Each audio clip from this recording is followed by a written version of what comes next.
வணக்கம் மக்களே, நான் உங்க பாலா. இன்னைக்கு நம்ம எங்க வந்திருக்கோம் அப்படின்னு பாத்தீங்கன்னா, சிவகங்கை மாவட்டம் காரைக்குடி புது பஸ் ஸ்டாண்டுக்கு பக்கத்துல இருக்கக்கூடிய கவியரசு கண்ணதாசன் மணிமண்டபத்துக்கு தான் வந்திருக்கோம். இந்த மணிமண்டபம் திறக்க ஆரம்பிச்சு கிட்டத்தட்ட 33 வருஷம் ஆச்சு. 33 வருஷத்துக்கு முன்னாடியே 84 லட்சம் ரூபாய் மதிப்பீட்டுல இந்த மணிமண்டபம் கட்டப்பட்டிருக்கு. இந்த மணிமண்டபத்துக்கு இன்னொரு சிறப்பும் இருக்கு. அதாவது 3 முதலமைச்சர்கள் தலையிட்டு இந்த மணிமண்டபம் கட்டப்பட்டிருக்கு. அதாவது 1981ல அப்போ முதலமைச்சராக இருந்த எம்ஜிஆர் அவர்களால மணிமண்டபம் கட்டணும்னு அறிவிக்கப்பட்டு 1990ல முதல்வராக இருந்த கலைஞர் கருணாநிதி அவர்களால அடிக்கல் நாட்டப்பட்டு 1992ல முதல்வராக இருந்த செல்வி ஜெயலலிதா அவர்களால திறந்து வைக்கப்பட்டது இந்த மணிமண்டபம். கவியரசு கண்ணதாசன் மணிமண்டபத்துல அவருடைய திருவுருவ சிலைக்கு பக்கத்துல இந்த கல்தூண் வைக்கப்பட்டிருக்கு. அந்த கல்வெட்டுல கவியரசு கண்ணதாசன் அவர்களுடைய வாழ்க்கை குறிப்பு எல்லாமே போட்டிருக்காங்க. அந்த கல்வெட்டிலே கடைசி லைனை பாத்தீங்க அப்படின்னா அவருடைய வாழ்க்கைக்கு ஏத்த மாதிரியே இருக்கும். அவர் எழுதின கவிதை வரிகள் தான் அது. நான் நிரந்தரமானவன், அழிவதில்லை, எந்த நிலையிலும் எனக்கு மரணம் இல்லை அப்படின்னு எழுதியிருப்பாரு. அவர் சொன்ன மாதிரி அவருடைய கவிதைகளும் பாடல்களும் இருக்கிற வரைக்கும் அவருக்கு அழிவு அப்படின்றதே கிடையாது. கவியரசு கண்ணதாசன், இவருடைய உண்மையான பேரு முத்தையா. இவர் ஜூன் 24, 1927ல காரைக்குடி பக்கத்துல இருக்கக்கூடிய சிறுகூடல்பட்டி அப்படின்ற ஊர்ல பிறக்கிறாரு. கவியரசு கண்ணதாசன் அவர்களுடைய அப்பா சாத்தப்ப செட்டியார், அம்மா விசாலாட்சி ஆச்சி.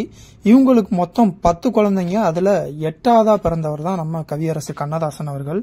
சின்ன வயசுலயே நம்ம கவியரசு கண்ணதாசன் அவர்களை சிகப்பு ஆச்சி அப்படின்றவங்கள்ட்ட 7000 ரூபாய்க்கு தத்து கொடுத்துட்றாங்க. அந்த சிவப்பு ஆச்சி அப்படின்றவங்க வீட்டுல அவர் நாராயணன் அப்படின்ற பேர்ல வாழ்ந்தாரு. அவருடைய ஆரம்பகால கல்விகள் எல்லாமே சிறுகூடல்பட்டியில படிச்சிருக்காரு. அப்புறம் உயர்நிலை கல்விகள் அமராவதி புதூர்ல படிச்சிருக்கிறாரு. ஒரு பத்திரிகையில பத்திரிகை ஆசிரியர் பணிக்கு அவர் போனப்பதான் அவரோட பேரை கண்ணதாசன் அப்படின்னு அவர் மாத்தி வச்சுக்கிட்டாரு. இந்த கவியரசு கண்ணதாசன் அவர்களுடைய மணிமண்டபம் மொத்தம் 2 ஃப்ளோரா அமைக்கப்பட்டிருக்கு. அதுல மேல பாத்தீங்க அப்படின்னா ஆடிட்டோரியம் இருக்கு, கீழே லைப்ரரி இருக்கு. கிட்டத்தட்ட 2400 புக்ஸ் அந்த லைப்ரரியில வச்சிருக்காங்க. கீழே இப்ப நம்ம பாக்குற இடத்துல பாத்தீங்க அப்படின்னா கவியரசு கண்ணதாசன் அவர்களுடைய வாழ்க்கை வரலாறு தொடர்பான புகைப்படங்கள் எல்லாமே வச்சிருக்காங்க. அதுல பாத்தீங்க அப்படின்னா நடிகர் திலகம், சிவாஜி கணேசன், எம்ஜிஆர், கலைஞர் கருணாநிதி அவர்கள், அறிஞர் அண்ணா, அப்புறம் காமராஜர், இவங்க எல்லாரோடையுமே அவர் எடுத்த புகைப்படங்கள்லாம் வச்சிருக்காங்க. அப்பவே இந்த மணிமண்டபம் கட்டுறதுக்கு 84 லட்சம் ரூபாய் செலவாயிருக்கு அப்படின்னா இப்பெல்லாம் இந்த மணிமண்டபம் கட்டணும் அப்படின்னா கோடிக்கணக்கில் செலவாகும். அப்பயே அவ்வளவு பிரம்மாண்டமா அவருக்காக மணிமண்டபம் கட்டியிருக்கிறாங்க. கவியரசு கண்ணதாசன் அவர்கள் 4000த்திற்கும் மேற்பட்ட கவிதைகள் எழுதியிருக்காரு. 5000த்திற்கும் மேற்பட்ட திரைப்பட பாடல்கள் எழுதியிருக்காரு. நிறைய திரைப்படங்களுக்கு அவர் கதை வசனம்லாம் எழுதி கொடுத்திருக்கிறாரு. சேரமான் காதலி அப்படின்ற இவருடைய படைப்புக்காக சாகித்ய அகாதமி விருது இவருக்கு வழங்கப்பட்டிருக்கு. அது மட்டும் இல்லாமல் இவர் தமிழக அரசுடைய அரசவை கவிஞராகவும் இருந்திருக்கிறாரு. கவியரசு கண்ணதாசன் அவர்களுடைய தயாரிப்புல வெளிவந்த மாலையிட்ட மங்கை அப்படின்ற படம் தான் ஆச்சி மனோரமா அவர்கள் நடித்த முதல் தமிழ் திரைப்படமா இருக்கு.